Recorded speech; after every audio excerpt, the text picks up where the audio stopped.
Hi folks, welcome to another episode of my 59th minute FPL podcast.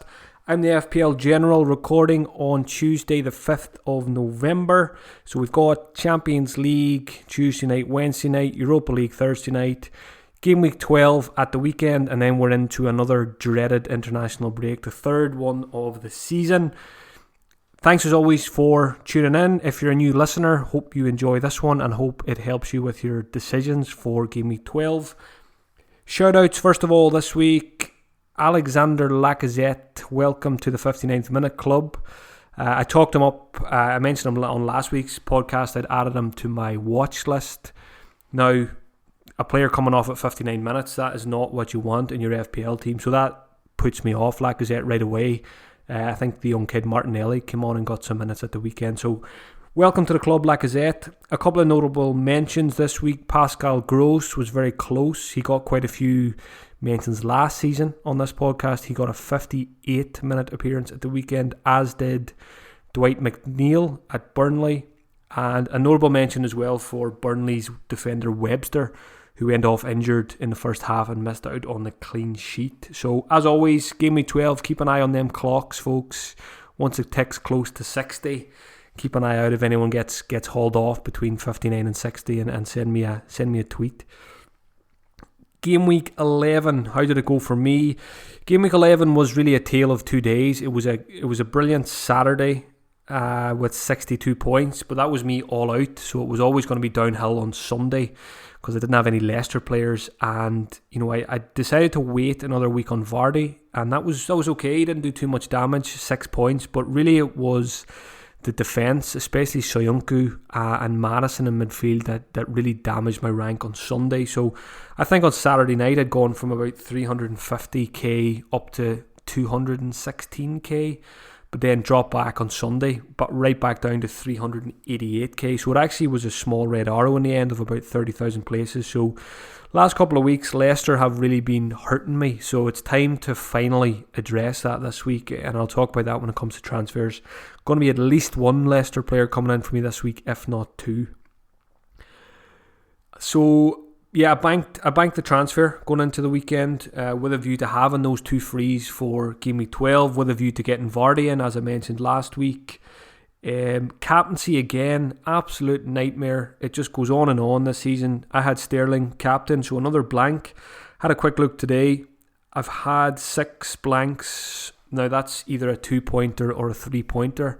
I've had 6 of those from my captains in the first 11 game weeks, so I feel actually pretty good about being around 350k, or just inside the top 400k, with 6 captain blanks in the first 11 game weeks. So again, like I've been saying, hopefully I can start to nail those more often, for between now and Christmas and thereafter, and then rank shouldn't be looking too bad then towards the end of the season. But captaincy has been a real struggle this year, not just for me, for a lot of managers. So we just got to just keep making these logical captaincy calls, and hopefully things will change.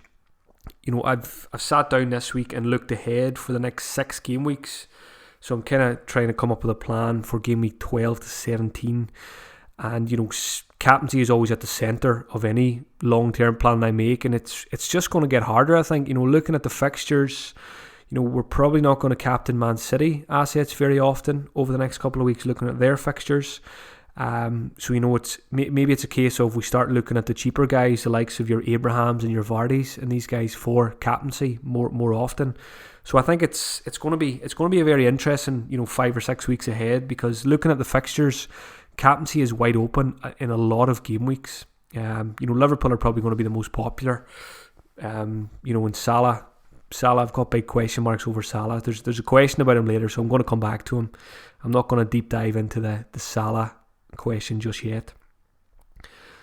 So continue with the review, just to wrap it up. Game Week 11, the players who did well. My defence, Lundstram, what a legend. I think we've got to start him every week now. He's got Spurs and United coming up next, but there's absolutely no chance I'm going to bench him. He's just too good. He's making long bursting runs into the box. He could have had a hat-trick. He's just unbelievable. And, Sheffield United are just excellent. So don't bench Lundstram is my advice. It doesn't matter what the fixtures are. If you watch any Sheffield United games this week, this season, you won't bench him. I think that's a danger where, in terms of stats versus eye test. If you just look at the stats, maybe you're not going to see, how much Lundstram actually gets in the box. He had a volley on his left foot at the weekend. Someone tweeted me he was a bit like Kaka in his prime. He's just something else, this guy. If you don't have him yet, why are you playing FPL? And, if you don't have him, just get him. It doesn't matter what he costs. Get him in, stick him in, don't worry about it. And the points will hopefully continue to flow with Lundstram. Lundstram did well for me. My Trent Robbo double up came in again. I think it was 7 points and 9 points from those two guys. So despite, I think Liverpool, is it only 2 clean sheets in 11? Something like that. But despite that, those two guys are still doing well for me, and I'm confident of keeping them long term. So defence brought in most of my points. Tomori, disappointing again. I really am not a big fan of Tomori and the Chelsea defence, so I can see myself benching him, quite a few weeks, over the next couple of weeks. Midfield, absolute disaster. Captaincy blank. Salah, nothing. De Bruyne, nothing. Mason Mount, nothing. Mason Mount had a good game. He rattled the crossbar. It was a very good save from Ben Foster. I know Ben Foster's a big FPL player, so if you're listening to the podcast, Ben, that's not what we want to see. You've got to let those ones go in. Up front, Mopai, disappointing not to get anything from him in that Norwich game. Again, his underlying stats are really good. I've got a big question. Do I just keep him now, or do I get rid of him after having him for just 2 game weeks? So I'll come back to that one as well when it comes to transfers. Tammy Abraham, 12 points, goal and assist, couple of bonus points. Tammy's just a really good asset this season. So happy owner here. And I think Tammy, we're going to have to think about him a lot more for captaincy, as I mentioned. That's enough about Game Week 11. Watchlist update. 5 players I've added and 4 that I've removed. I'll do the removed ones first, nice and easy. Hudson-Odoi is gone because he's not starting games, quite simple. Yarmolenko is gone. I don't think there's a player I've added and removed to my watch list so much this season as Yarmolenko. He's on it, he's off it, he's on it, he's off it. He's gone again now because I think that's 2 game weeks in the last 3 where he's only played 45 minutes. So don't want that. Can't be worrying about minutes for my FPL player. So I don't want Yarmolenko. Also, West Ham have gone off the boil, as they usually do. Just when we start to think they're going to be a really good side with really good FPL assets, they go and concede 3 goals to Newcastle. So anyone who concedes 3 goals to Newcastle, there's something definitely wrong there. Pascal Gross is gone as well. This is due to minutes, really. The last 2 games, it's been a 64 and a 58. So Gross tends to get taken off early in games, which I don't like. And I'm going to talk about one of his teammates in a minute who I like a lot more. Marcus Alonso as well, nice and easy. Dropped for Emerson. Emerson came straight back in. So to me, that tells me Lampard favours Emerson as his number 1 left back. And it's no surprise because Emerson is a much better defender. So Alonso is no longer of interest to me. I've got 3 Chelsea anyway, so he probably shouldn't have been on my watch list. Now, 5 players I've added this week. The first one is Leandro Trossard at Brighton. This guy reminds me, he's a bit of a Hazard light. He reminds me of watching him. Hopefully he's not going to be as a frustrating FPL asset as Hazard was. But 5.8 million. He came off the bench at the weekend and created 4 chances in just 31 minutes. Got himself an assist, got himself a goal, got himself 2 bonus points. He got himself 11 points in just half an hour. Yes, it was against Norwich, but Trossard caught my eye earlier in the season as well before he got injured. So I think this guy could be FPL gold. Now, the issue is fixtures. As I said, I've got Mopai, and I don't like the fixtures for Brighton. It's Man United, Leicester, Liverpool, Arsenal, Wolves in the next 5. That is pretty rough. It's as bad as it comes, really. Even Wolves is a really tough fixture as well there. But on the other hand, Brighton have been excellent this season, and I can see them definitely getting a few results in that run of fixtures. The other big question mark is minutes. Is Trossard going to come in and start every week? We knew coming into the season, a lot of people were saying that Graham Potter, top manager, but he likes to rotate a lot. He'll change his formation, he'll change his system depending on opponent. So, will we see Trossard on the bench some weeks, depending on which formation he goes for? Will he drop Connolly to fit Trossard back in, or will he lose someone like Gross or Alzate from the starting lineup to get Trossard back in there? I think it's pretty clear Trossard is probably the best player at Brighton. So I would expect him to play, start the majority of the games. But I just feel with those fixtures, it's probably okay to wait on him. But I do feel anyone who's brave enough to get on him, even with ignoring the fixtures, I think he could do really well, even against those tougher sides. So I really like Trossard. I'm definitely eyeing him up. Maybe around game week 17, 18, once they get those tough run of fixtures out of the way. Obviously, it'll be more clear then if he's going to be a regular starter, which hopefully he will be. So yeah, I really like Trossard. I think he's going to be a really good FPL asset this season. Hopefully he can stay fit. Another player I've added to the watch list this week is the forgotten man. A lot of us had him at the start of the season. Diogo Jota at Wolves, 6.1. He's impressed me in the games I've seen in the last couple of weeks. He's caught my eye. He's passed the eye test. In that Arsenal game at the weekend, looking at the stats, 5 shots and 4 chances created. So the underlying stats are good for Jota as well. That was the first time he's played 90 minutes since game week 6. So that's always been the frustrating thing about Jota. He often gets taken off early. He's always a bit of a rotation risk, but differential, really good fixtures. I think he's less than 5% owned. There's a lot of talk about Jimenez this week, who I'm going to talk about as well when it comes to my transfers. He's on my mind, Jimenez, but Jota is definitely on my mind as well, because of the it's 1 million less. He's basically a striker, alongside Jimenez in that team. So I am tempted by him. I'm definitely going to... I don't usually watch Europa League games, but if Jota and Jimenez are both playing on Thursday night this week, I think I'm going to sit down and try and catch some of that Wolves game, just to get more of an idea on the eye test on those two guys. As I mentioned, fixtures are great for Wolves, which is why a lot of people are flocking to Jimenez. They've got Villa, Bournemouth, Sheffield United in the next 3, so it looks good for Wolves. I'm probably more interested in their attack than their defence. Talking about their defence, there is a guy I've added to the watch list this week, is Saiss. They're the 4.4 million defender. Saiss, I don't know how you say it, but you know who I'm talking about. Since Bolly has got injured, this guy has played 290 minutes back-to-back. He does have a goal and an assist already this season, so there is attacking threat there. He might have been playing possibly more in midfield when he got those attacking returns. Again, fixtures are good for Wolves. So if you're looking, a lot of people are looking for cheap defenders, and I think this guy should be considered at 4.4 million. Wolves are just a good side, and they've got good fixtures. Yes, I think their defence is weaker without Bolly. He is their best defender, but they're capable of keeping clean sheets against anyone. They keep a lot of possession. They're a good side, so I do like this guy's Saiss. You don't want to play him every week, but maybe if you've got him to rotate with someone, I think he could be a good option. Another defender, similar price, 4.5 million. This guy Williams at Newcastle, the left back, has impressed me a lot in the last couple of weeks. He created 4 chances at the weekend against West Ham. He started 7 of the last 8. He has 1 goal, 2 assists, and Newcastle fixtures look okay as well. Now I still think Newcastle will get relegated, but I still think they offer some value in FPL when it comes to defenders. Again, a bit like Saiss, probably in a rotation. You don't want to have to start a Newcastle defender every week.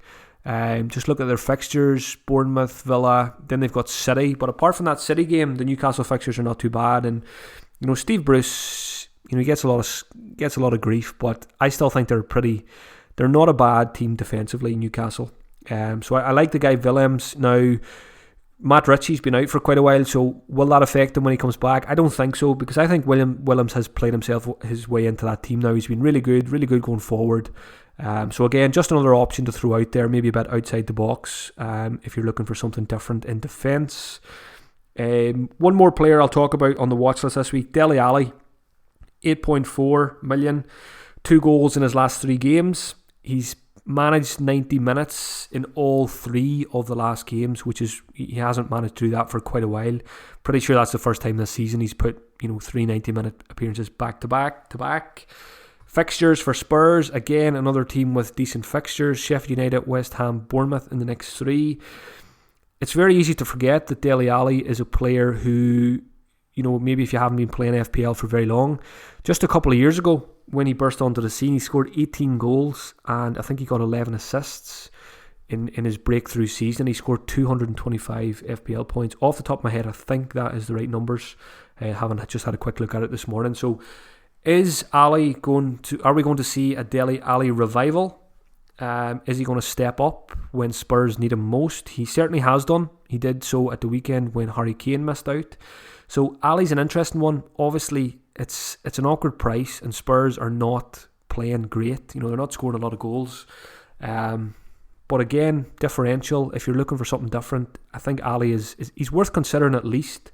I made a bit of a maverick move. I've been playing Sky Fantasy for the first time this season.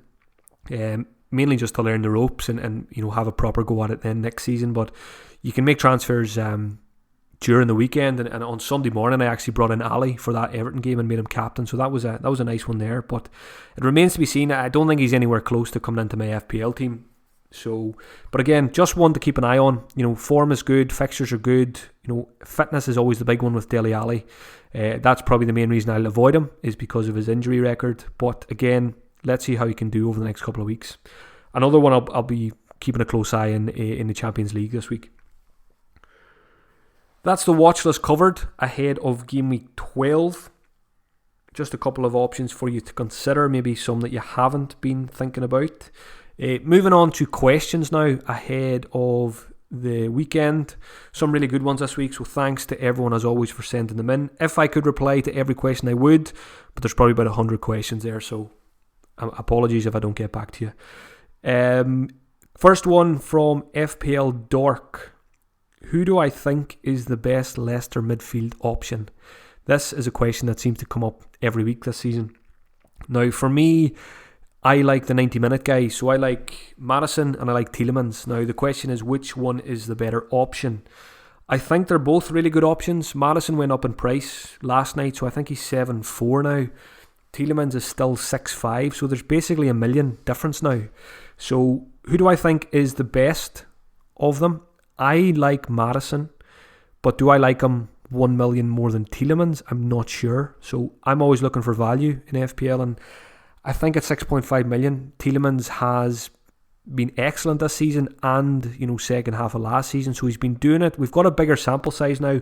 I was quite reluctant to go anywhere near Tielemans at the start of this season because I thought, maybe that really good, 7, 8, 9 games last season was a flash in the pan, but he's continued it this season and he still looks really good, and he's a really good price. And I think that's what I'm going to end up doing. I think I'm going to end up going Tielemans for the cash saving. And just use that 0.9 million elsewhere to improve the squad. So if money was no option, if this was FPL draft and there's no player prices, I think I'd be getting Maddison.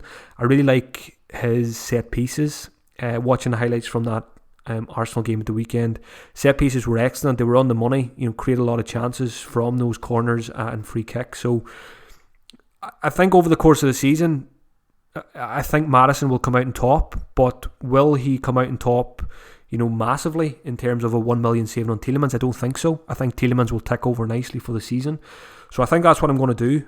I think I'm going to end up going Tielemans this week instead of Maddison. It's mainly the game is probably going to make that decision for me because I don't think I'm going to be able to afford Maddison anyway with what I want to do this week. But again, coming to that in transfers. So I think Maddison is the best option long term, but I think Tielemans will possibly be the best value option.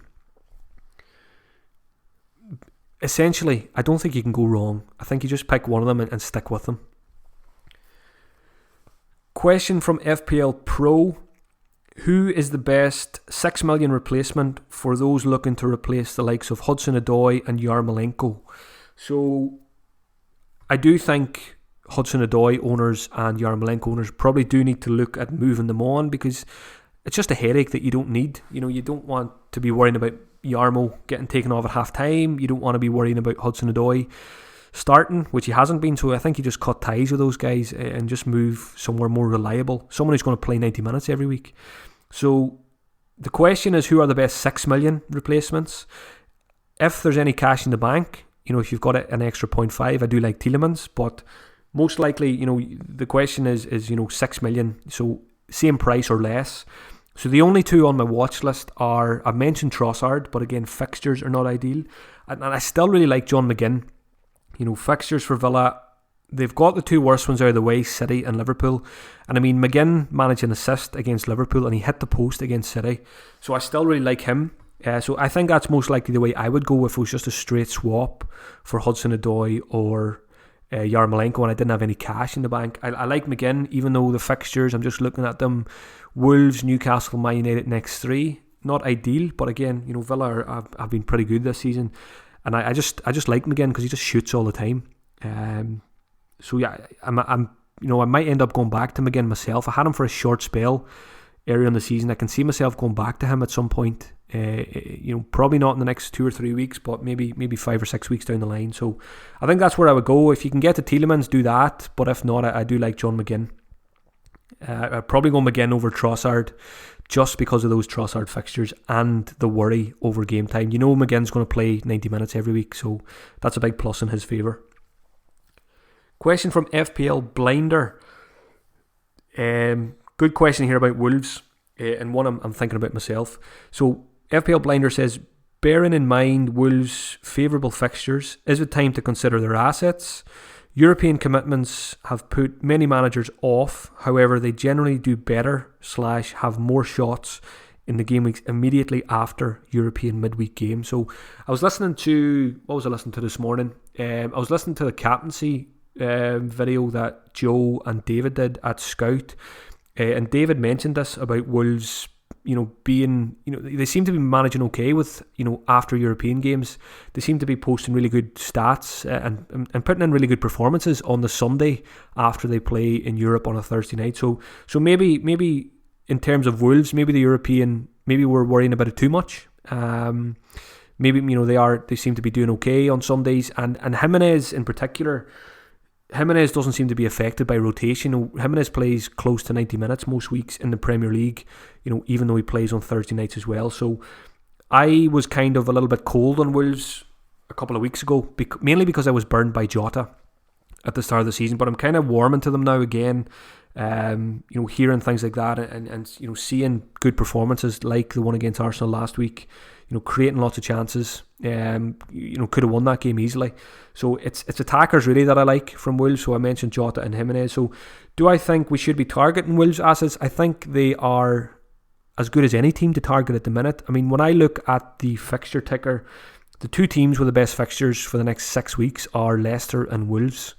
So they're two teams I want to target. So that's kind of what I'm thinking about with my transfers this week, which I'm coming to very soon. I know you're itching to know what I want to do. I was actually looking forward to recording this podcast because I am scratching my head this week. So I was hoping talking through all this will help me come to a decision. So hopefully by the end of this podcast, I'll know exactly what I want to do. So yeah, back to Wolves. I think they are good for investment. Fixtures are good. Europe is not affecting them too much, I don't think. So yeah, I like Jimenez. I like Jota as well. Question from Andreas. What are my thoughts on Pulisic and his rotation? I've seen a lot of people considering getting Pulisic in now because they think he's the first choice, but that can change so quickly. Lampard came out last week and said he's got 4 players for 2 spots. He mentioned Pulisic, he mentioned Hudson-Odoi, Pedro and Willian. Now you've got 4 very good players there and you've got 2 spaces on the wings for them. So for me, that's just an easy avoid. I don't want the headache of worrying about, is Pulisic going to start? Is he going to come off after 60 minutes? Is Hudson-Odoi going to start? Willian's been getting a lot of game time. He's been having a very good season, so I don't see him dropping out at any point. And Pedro's going to come back at some point and get some game time, surely.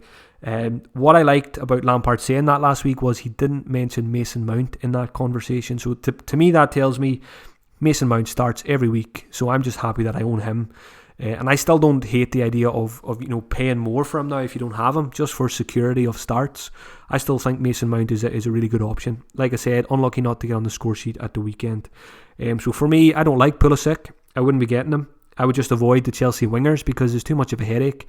Just focus on Tammy, focus on Mount and maybe a defender if you think they're going to improve defensively. For me, it just feels like a headache waiting to happen. You bring Pulisic in and then 2 weeks down the line he gets benched, you're going to want to transfer him out. That's a waste of 2 transfers in my opinion. It's my overall strategy this season. I've got it pinned above my computer here, is minimise transfers, and to me that is looking for trouble. It's looking, a transfer to get Pulisic in and a transfer to get him out, and to me those 2 transfers could just be used much more wisely somewhere else. Question from FPL Crate Digger: what to do about Salah? This is the big question for me and for a lot of people this week. I had a look. I've had Salah all season. I'm getting very impatient. I looked at his last 6 scores. Last 6 game weeks: 5, 3, 2, 0, 7, 2. Just not good enough, Mohammed. Last 3 games: 0 minutes, 84 minutes, 64 minutes. So minutes is a worry as well. Probably down to this ankle, which he's been getting fluid drained from every week. I don't like the sound of that for a player I'm paying 12.3 million for. And just, I'm a big eye test man, and watching Liverpool this season and towards the end of last season, every time I watch them, I like Mane more in terms of the eye test. He always looks the more likely goal scorer for me. I think he's the better player than Salah the last couple of months. Taking FPL away from it, he's just been on a different level. He's world class.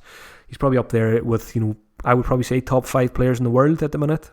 And I want to own him basically. And the way I'm looking at it is, this might be my opportunity to make the switch from Salah to Mane, but I don't think I'll do it this week, which I'll explain more when I come to my transfers. I would probably lose Salah this week to get Vardy, spread the cash around a little bit, and then possibly move to Mane from a Man City midfielder in Gameweek 13. So that is my thought process at the minute. And if I get Mane Gameweek 13, I've looked ahead next 6 game weeks. I'd probably captain Mane 4 out of 6 game weeks, and then captain Vardy this week. And when Vardy plays Norwich, I'd probably captain them there as well. So I would be switching away from the Salah Sterling captaincy frustration and moving to a Vardy Mane captaincy combo for the next 6 game weeks. So that is my thinking. What do we do with Salah? I think this applies to Sterling as well. It feels like it's fine to keep them, but it also feels fine to lose them. If you're gonna lose Salah and spread your cash around, in my case, to get the likes of Vardy, maybe a better striker like Jimenez, and someone like Tielemans, I think that's very logical, because can we trust Salah with captaincy? I don't know if we can, with his injury and things like that as well. So for me, I'm leaning towards Salah out this week, which is always scary, especially when I got burned so badly last season. But it's not as scary when I know I'm going to get Mane in, so you can't really have both, unless, it's very hard to fit both in. I've got Trent and Robbo, and they're going nowhere. So for me, it has to be one of Salah or Mane or neither. So my thinking is to lose Salah this week and then get Mane in for game week 13 onwards. Question from FPL 101. Is Sterling / KDB, is their form / fixtures a real problem, or are we overthinking things? So a lot of people are considering losing a Man City attacker this week or next week. Looking at the fixtures, we're saying we're probably not going to captain Man City assets much over the next 5 or 6 weeks, so why should we bother owning them? I've got Sterling and De Bruyne, and I'm really not sure how to approach this. I'm happy enough to lose one of them. Now, the hard part is which one. A lot of people are saying, let's lose Sterling, I'm not going to captain them. But if we're losing Sterling, why shouldn't we be okay to lose De Bruyne as well? Are we just blindly keeping De Bruyne because we've labelled him a season keeper? Or, can he go? In my case, could De Bruyne go for Mane? And could I roll with Mane, Sterling, Vardy, Tammy, that kind of setup, maybe with a Jimenez in there as well. So I think De Bruyne, we shouldn't blindly just keep him. If he doesn't do much against Liverpool at the weekend, I think we will see people selling them, and I haven't ruled it out myself. This is why I'm finding it so tricky. These transfers are so tricky this week and next week, how to approach it. I think it's probably the hardest game week for transfers of the season so far, because they're really big decisions. It's always scary selling big players, but I always feel, don't be afraid if you're getting a more balanced, well-rounded squad I think that is, more important than having one big hitter, that you can rely on. So, and we can't even rely on these big hitters anyway. So I'm leaning towards the more balanced approach and spreading cash around a little bit to improve my squad overall. Is Sterling, De Bruyne, is their form and fixtures a problem? I don't really, when it comes to City fixtures, to me, I don't really they're probably one team I don't really look at fixtures too much because I think they kind of are fixture proof. They can score 3 or 4 goals against anyone. Maybe more so for their defenders, I would look at the fixtures, but in terms of their attackers, I think it's fine to keep the likes of De Bruyne and Sterling as well. I don't think it's overthinking. I think it's pretty logical. I mentioned when I looked at the fixture ticker, Leicester and Wolves are at the top, but Man City are actually at the bottom for the next 6 weeks. So I think it's justified to go without them. It might not sound right having just one Man City player, but really we can't really have defenders anyway because we don't know week to week which defenders are going to play. So right away that cuts out the defence. So it's either have one attacker or 2 attackers. And for me, one attacker feels fine for the next 5 or 6 weeks. Much easier for me, I think, to make big decisions because I have the wild card. So I can, if I sell Sterling and if I sell Salah and I decide in 2 weeks' time, right, that was a mistake, I need to get them back. The wild card, can do that very easily. It's a nice comfort blanket to have. So it probably makes it more, makes it easier to make these big decisions for, maybe 3, 4, 5 weeks. Anyway, I'm going to come back to that with transfers. Game week 12 captaincy. It's wide open this week. Vardy at home to Arsenal. I think that's what I'll do if I get him in. I mean, when I get him in, I'm 100% getting Vardy this week. Arsenal are not good defensively. I expect Leicester to score 2 or 3 goals against Arsenal at the weekend. So Vardy most likely for me. Tammy Abraham home to Crystal Palace. I think he's a good option as well. I do slightly favour Vardy though, just because I think Crystal Palace have a better defence than Arsenal, quite simply. Man United are at home to Brighton. I think anyone who owns Rashford or Martial, I would be tempted by that. Jimenez at home to Aston Villa. I think that's another tempting captaincy option as well. The big one for captaincy this week is really the Liverpool City game. Should we blindly ignore it for captaincy, or should we back players like Sterling, Mane, Aguero? Maybe the people who stick the captaincy in the big game, maybe it'll be high scoring, maybe it'll be a 3-2 or a 3-3 game and De Bruyne and all these guys will do well. On the other hand, it could be a 0-0. I think we had a 0-0 in that game last season. To me, Liverpool City, it always feels like a lottery. It could be 3-3, it could be 0-0. And for me, that's why I'm probably going to go somewhere else with the captaincy, just in case it is one of those boring 0-0. So often these big Premier League clashes are hyped up to the max and then they're very disappointing games, cagey affairs. Neither side wants to lose, so for that reason I think I'm probably going to avoid that fixture for the captaincy this week. So I think most likely for me, Jamie Vardy, but again I will monitor what happens Champions League and Europa League this week as well. If Jimenez goes and scores a hat-trick in Thursday night, it's going to be a lot more tempting to give him the armband at the weekend. Likewise Tammy Abraham as well. Right, transfers. I'm going to try not to waffle too much here because it is an absolute headache this week for me. So Vardy's coming in. The question then is, who do I lose to get him? I don't want to lose a Liverpool defender, so I have to lose a midfielder. So it has to be Salah or Sterling or De Bruyne. I've said I'm leaning towards Salah.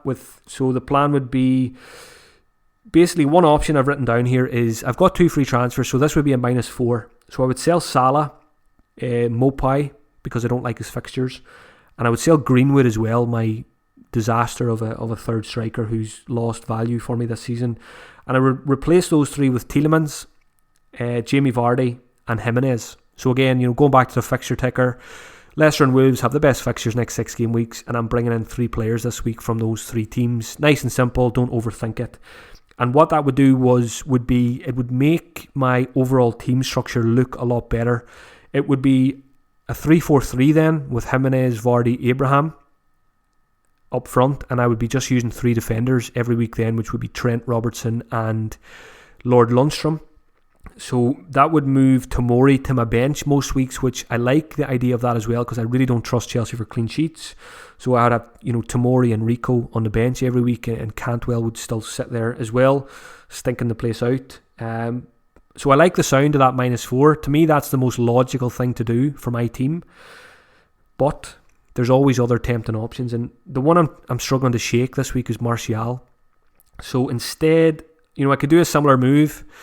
But instead of going Greenwood to Jimenez, I could go Cantwell to Martial. And that would be a 3-5-2. So that is basically the rest of the week I'm going to be weighing up Martial versus Jimenez. Who do I want for the next 5 or 6 weeks? Fixture-wise, it's probably Jimenez. So again, it makes the most sense. And I really should take my own advice. I avoid injury-prone players. Martial is one of the most flagged players in FPL over the last couple of seasons. So I think most likely I'll stick to my rule. Avoid Martial because he's injury-prone and just get Jimenez.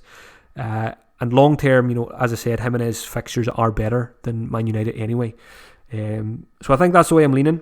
Again, it is Tuesday, so Champions League, Europa League could change my thinking. That's where I'm at. Move to a 3-4-3. Jimenez, Tielemans, and Vardy come in, and then possibly Sterling out for Mane, Gameweek 13, with captaincy in mind for the next 5 or 6 weeks. So let me know your thoughts as well on what I've said there. Just leave a comment under the podcast wherever you're listening, or on Twitter. Is there anything I'm missing out? Is there another route I should go? I'm always open to hear new ideas, because sometimes it's very easy to get blinded by your own thought process, and you could miss obvious things. So that's why I always like Twitter and Slack channels and all that, just to bounce ideas, because it always opens up new ideas. And last night I put up the tweet about Martial, and what I like about Twitter as well is people will just be straight with you and they'll talk sense into you. I mean, I'm tempted by Martial. Most of the replies last night are, just don't do it to yourself, Mark. And that's probably the advice I'll take this week. I said it's like having that extra slice of cake when you know you shouldn't eat it. That's what it feels like for Martial this week. It's that slice of cake. I'm the kid and I've been told not to eat it, but I want to eat it, and then I'll just regret it afterwards because I'll be in trouble. So I think I'll just go Jimenez, play it safe. Probably suits, it suits my game style more, just to make the boring safe move. Friday deadline this week. Don't get caught out, folks. We've got Watford Norwich on Friday night. So get those teams locked in early. Don't be waiting until Saturday morning. You don't want to wake up on Saturday morning and see that you're setting your team up for Game Week 13, not Game Week 12. If you want to hear more from me this week, folks, I'll be doing a Patreon podcast on Wednesday and another one on Friday this week. So the Wednesday Patreon podcast is my eye test podcast, where I'll be running through the games that I watched in Game Week 11. And Friday's podcast, I run through everything from the press conferences, my final team decisions, my final transfers, my final captaincy decision. Everything is revealed in that Friday podcast every week. With Patreon, a new month is always the best time to sign up. So if you've been thinking about Patreon at any point, now is the best time to have a go, because you can sign up. We are the 5th of November now, so essentially you can sign up for my Patreon, see what it's all about for the next, ahead of Game Week 12, during the international break, and then before the end of November, you just make a decision whether you find it useful or not. If you don't find it useful, you just cancel, and you don't get charged anything. So you're getting a free trial basically for November. As long as you make your decision before the end of November to cancel or continue, just check it out. You've got nothing to lose. Loads of content on there every week, extra podcasts, all that kind of stuff. A really good Slack channel as well, with about 250 managers that never stops. So if you want FPL 24/7, check out the Slack channel. As always, any questions you have about Patreon or Slack, what is it? Just send me a message on Twitter or send me an email, thefplgeneral@gmail.com. Fantasy Weekly podcast. We recorded another really good podcast last night. That will be available on Wednesday at 2 p.m. All going to plan with the producer. Really good podcast every week. Check that one out as well. Fantasy Bet. I had my best weekend of the season in Game Week 11 on Fantasy Bet, because I captained John Lundstrom in one of my entries. He scored me 42 points. He fired me I got 107 points, and I managed to come first out of 444 managers. So for 550 entry, I picked up 516 quid. So not a bad payday for a bit of FPL work at the weekend.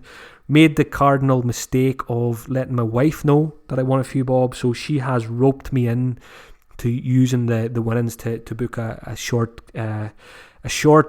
city break to Rome in April. So that is one lesson to be learned, folks. If you ever win a few bob, never tell your partner, or at least divide it by 10 and tell her that's what you've won, or him. So yeah, I'll be competing as always, Fantasy Bet this weekend. There's another £2,500 tournament, $5.50 to enter, 18 plus and begambleaware.org. So hopefully I'll see a few of your names on the leaderboard this weekend. See if you can stop me making it 2 wins from 2. Good luck in Game Week 12, folks. Enjoy the international break as well, if that is anyway possible. I'm an Ireland fan, so it's usually a pretty painful international break watching those games.